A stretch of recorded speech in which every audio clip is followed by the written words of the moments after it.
يا أيها الذين آمنوا صلوا عليه وسلموا تسليما اللهم صل على سيدنا محمد وعلى آل سيدنا مولانا محمد وآله وسلم. صل عليه الصلاة والسلام عليك يا سيدي يا رسول الله وعلى آلك والسلام عليك يا سيدي يا حبيب الله. الصلاة والسلام عليك يا نبي الله وعلى آلك وصحبه يا سيدي يا شفيع المذنبين. ما شاء الله. السلام عليكم ورحمة الله تعالى وبركاته. وعليكم السلام. From the Sahaba of the Prophet sallallahu alaihi wasallam, we find that many Sahaba had different duties.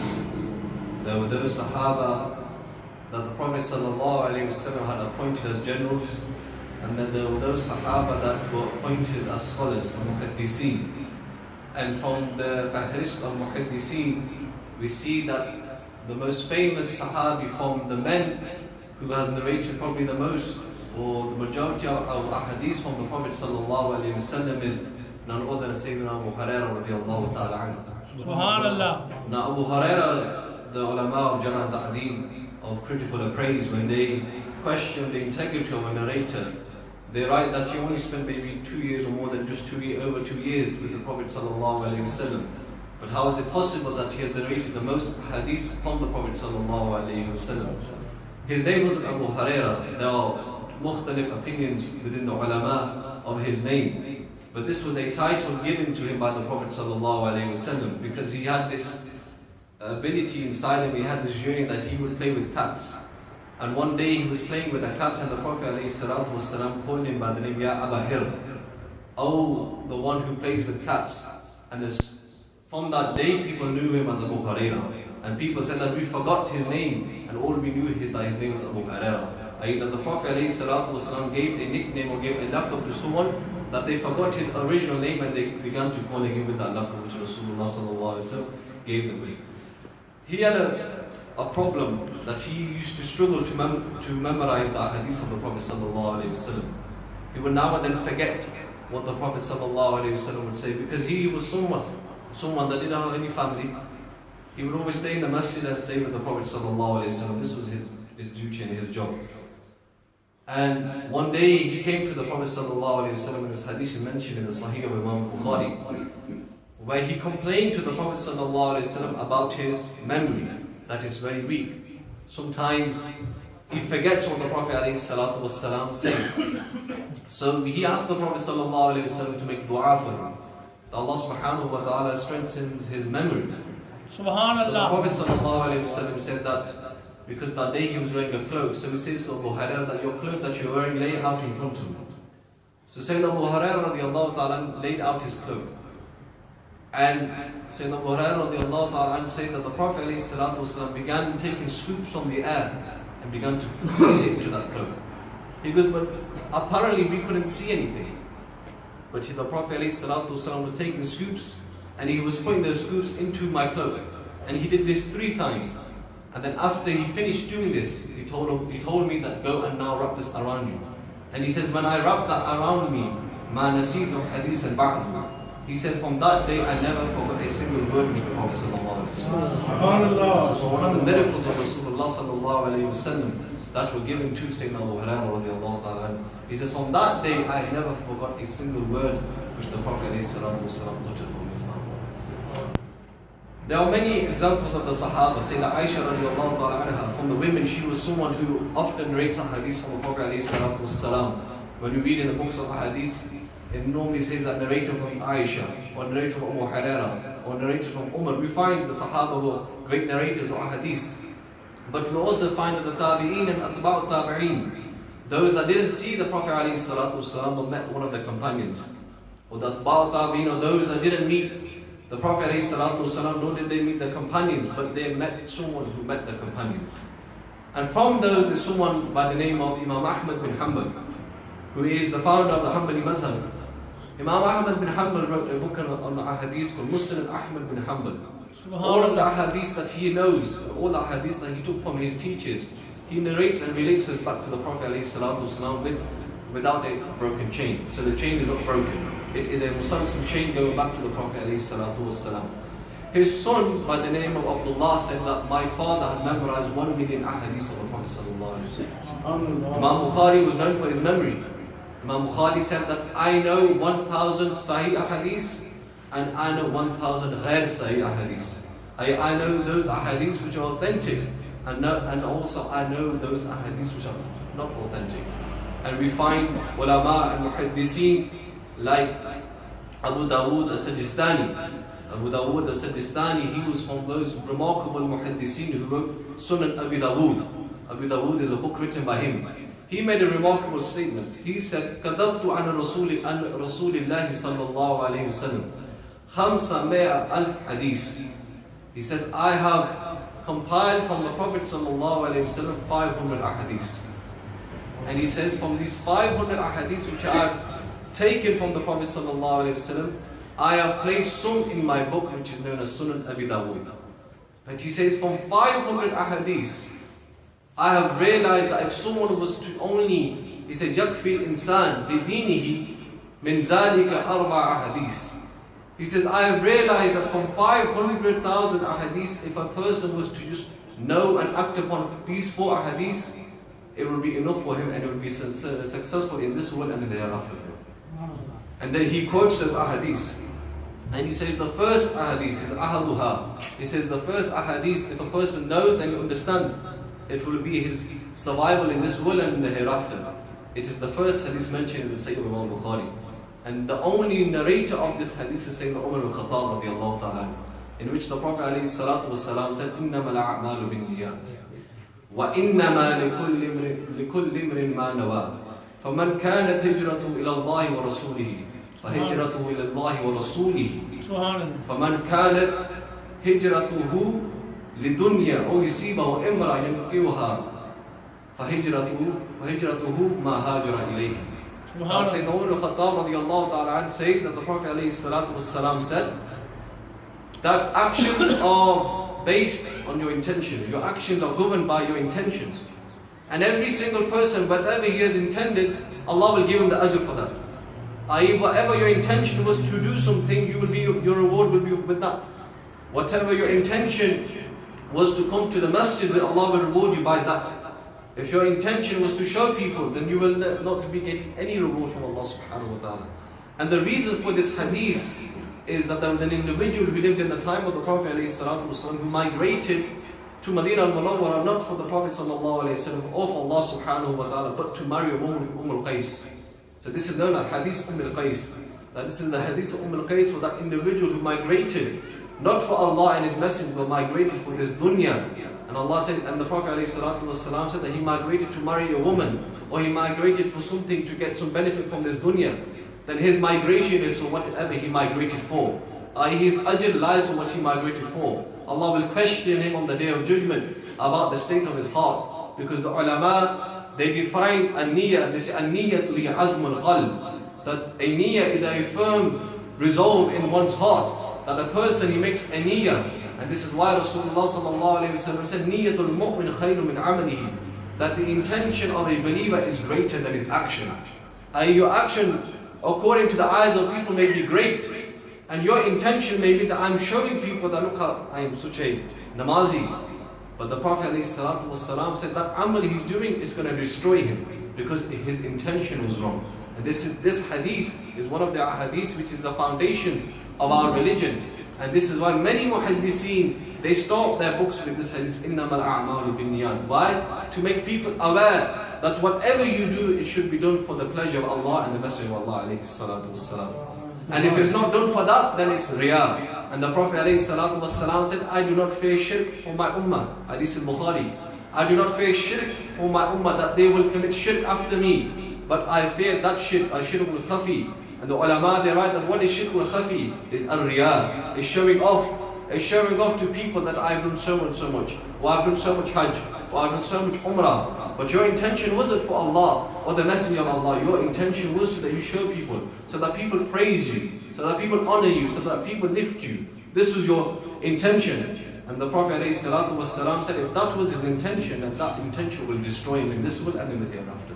So this is the first hadith which Abu Dawood says that if an individual acts upon this hadith and understands this hadith, then this will be enough for him in this dunya and in the hereafter. And he says that the second hadith is the hadith mentioned in the Sunnah of Imam Tirmizi, where the Prophet ﷺ said, "Min husri islami mar'i tarkuhu ma la ya'ni." That is from a beauty of a person's Islam, that he does not get involved in those things that do not concern him. I.e., he minds his own business. A man came to Imam Shafi'i, rahimahullah ta'ala, and he asked him a question. He said, "Kam umrak ya Imam?" He said, "How old are you?" Imam Shafi'i replied, "Aqbal ala sha'nik." He said, "Mind your own business. What has my age got to do with you?" That guy said that, "I'm just asking you a question. Why have you got so angry with me?" He said, "I asked the same question to Imam Malik and he gave the same reply. I asked him how old you are and he said, Aqbal ala sha'nik." Mind your own business. Preoccupy yourself in your own business. What my age is or what I am doing has nothing or no concern of you. But today, we are concerned about everything apart from ourselves. We are preoccupied about everything and what everyone else is doing apart from ourselves. Today we have the internet world, we have the Facebook world, we have Twitter, we have Instagram, we have WhatsApp and all of these things where we can now go on to the profiles of people and to see what they are doing. We are preoccupying and wasting our time and thinking and reading and commenting and doing things about what people are doing. What is next man doing? What is he wearing? What is he eating? What is happening in so-and-so's house? But we are forgetting what is happening in our own house. The Quran says, "Qu anfusakum wa ahlikum nara." The Quran says, save yourself and your household. Don't worry about the household of your next door neighbor or the household of your friend, because you need to be worrying about yourself and your household and to save them from the hellfire. We know everything about everyone else's problems. Oh, so-and-so's daughter has run away with so-and-so. Or so-and-so's daughter has a divorce. Or so-and-so's daughter. And this is very common amongst women. But it's becoming very common amongst men now as well. That men are beginning to talk about one another. And to talk about other people and their problems and their issues. When they should be minding their own business. And the Prophet ﷺ said that if an individual is beauty, his Islam is beautiful, that he minds his own business. And realize one thing, that if you do not mind your own business, then your Islam is not beautiful according to the hadith of the Prophet ﷺ. And we have another disease and a fitna in our time, that people are going now onto the internet, onto social media and onto forums, and they're calling so-and-so scholars kafir. They say this individual, he's not a Muslim.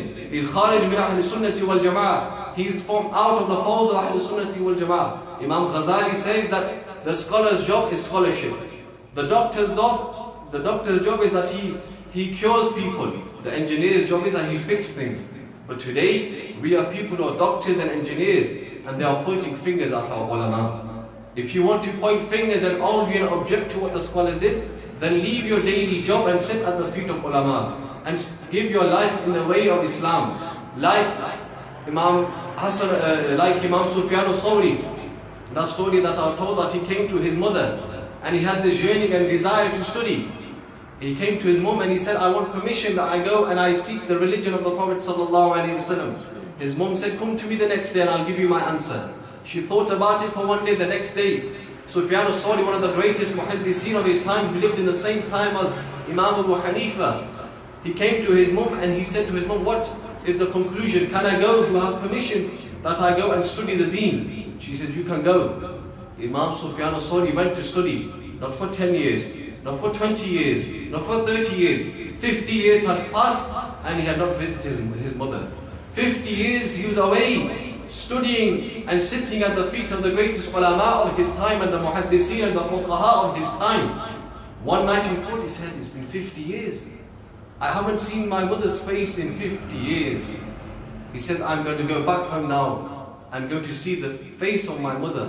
The Prophet ﷺ said in a hadith that when a child looks at his mother's face, and that parent smiles back and looks at the child in a happy manner, Allah subhanahu wa ta'ala gives the ajr of one accepted hajj. And the Sahaba said that even if that child looks at his parents 100 times in one day, Ya Rasulullah, will he get the reward of 100 hajj? And the Prophet ﷺ said he will get the reward of 100 hajj. An accepted hajj. Today we don't hajj. And we hope that Allah accepts our hajj and our umrah from us. But the Prophet ﷺ is saying something that if your mother looks at you or your father looks at you in a manner that they are pleased with you, I, the Messenger of Allah, will guarantee you the reward that you will get for them just merely being happy with you is one accepted Hajj. And that's a guarantee from the Prophet ﷺ. So 50 years passed, Sufyan al-Thawri comes back one night and he knocks on the door of his house and his mother is inside and she says, who is it? And he says, Mom, it's me, Sufyan al-Thawri. It's been 50 years. I haven't seen your face. I was so busy in studying and learning the deen of the Prophet ﷺ. You know what his mother replied back? She says, Sufyan, when you asked me 50 years ago, that can I go and now study? I said to you, give me one day so I can think about it. The reason why I asked for one day is that I have sacrificed you in the way of Allah. I.e. that you can't see my face in this dunya. I will see your face on Yawm al-Qiyamah when you stand beside the Prophet sallallahu alaihi wasallam. This is the sacrifice of those ulama who give their life in way of the Prophet sallallahu alaihi wasallam, in the way of Allah. And today we have young men who are not scholars, who are not even doctors, who are not educated, keyboard warriors sitting behind a screen and questioning the integrity of our scholars. The Prophet ﷺ said, "Min husni Islami mar'i, tarkuhu ma la ya'ni." That an individual should mind his own business.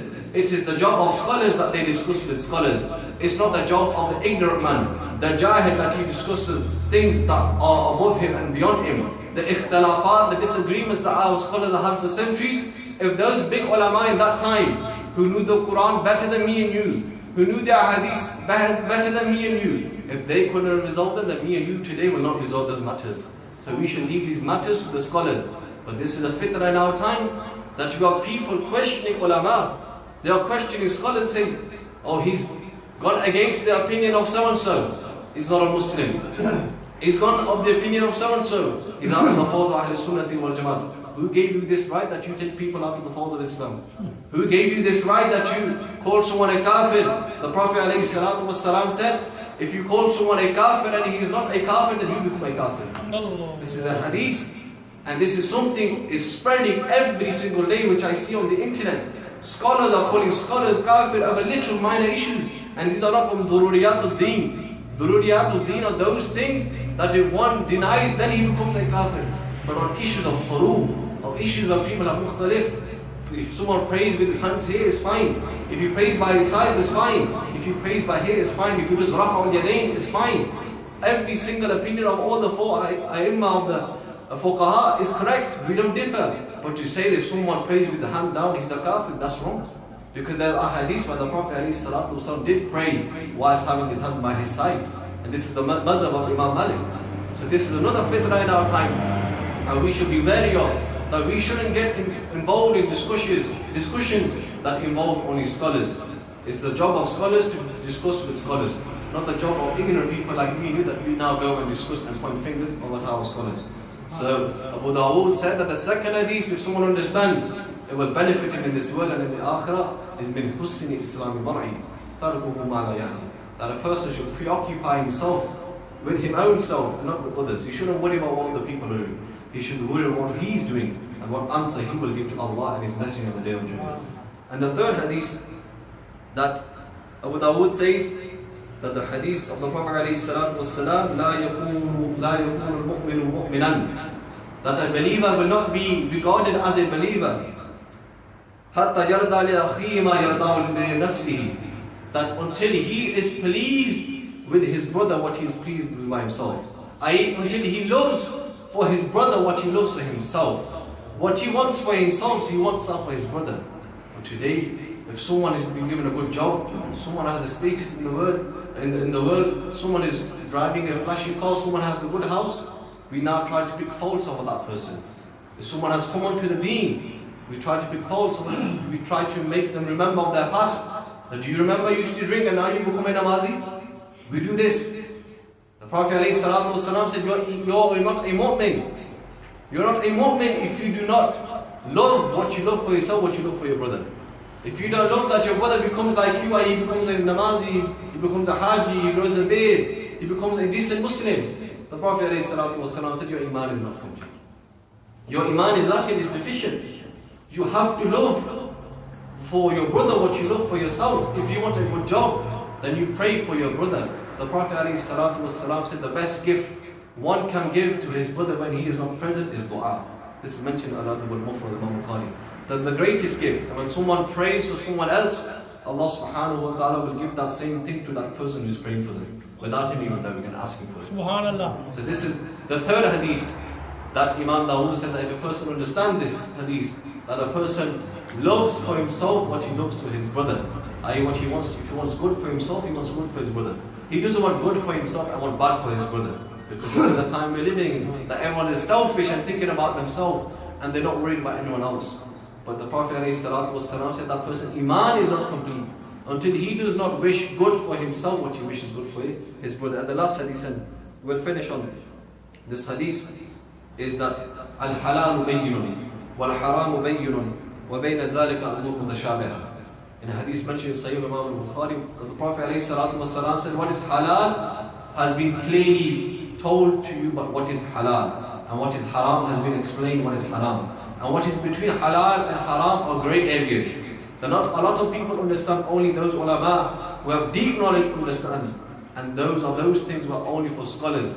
What is halal is halal. You can't make something halal if Allah subhanahu wa ta'ala has made that haram. And you can't make something haram which Allah subhanahu wa ta'ala has made halal. And at the end of that hadith, the Prophet ﷺ said that there is something, a flesh in the heart of every person. إِذَا صَلَحَتْ صَلَحَ الْجَسَدُ كُلُّهُ وَإِذَا فَسَدَتْ فَسَدَ الْجَسَدُ كُلُّهُ أَلَا وَهِيَ الْقَلْبُ. The Prophet ﷺ said that the flesh that is inside your body, if that is sound, the whole body is sound. And if that is corrupt, the whole body is corrupt. And the Sahaba said that, what is that, Ya Rasulullah? He said, that is the heart. He said, check your heart. Where is your heart at? Is your heart pure, or does your heart have diseases? If your heart has diseases, it has jealousy towards a fellow Muslim brother, hatred towards a fellow Muslim brother, these things are not allowed. These are diseases of the heart and they need to be cured. Otherwise they have very big problems later for you. The Prophet ﷺ said, if your heart is corrupt, your whole body could be beautiful, but that body is corrupt according to me. And if your heart is sound, your body may not be beautiful, you may be very weak, you may not be very good looking. But that body according to me is sound and is a beautiful body. And these are the 4 ahadiths which Imam Dawood said that if from the 500,000 ahadiths of the Prophet ﷺ that I know, if a person was just to act upon these 4 ahadiths, Allah subhanahu wa ta'ala will make him successful in this world and in the hereafter. And I pray to Allah subhanahu wa ta'ala that He gives us the tawfiq that we act upon these 4 hadiths and that He makes us successful in this world and in the hereafter. وأقول قولي هذا وأستغفر الله لي ولكم وآخر دعوانا الحمد لله رب العالمين. آمين. الحمد لله رب العالمين والصلاة والسلام على رسول الله وعلى آله وصحبه أجمعين. ربنا تقبل منا إنك أنت السميع العليم وتب علينا إنك أنت التواب الرحيم. اللهم اغفر ذنوبنا يا غفار، استر عيوبنا يا ستار، زدنا رزقنا يا رزاق، وارحم حالنا يا رحمن، واقبل توبتنا قبل الموت، يا غفارك بعد الموت. يا ربي بالمصطفى بلغ مقاصدنا واغفر لنا ما مضى يا واسع الكرم. اللهم ارزقنا شهادة في سبيلك واجعل موتنا في برد رسولك. وصلى الله على سيدنا ومولانا محمد وعلى آله وأصحابه أجمعين. آمين برحمتك يا أرحم الراحمين. ما شاء الله. جزاك الله.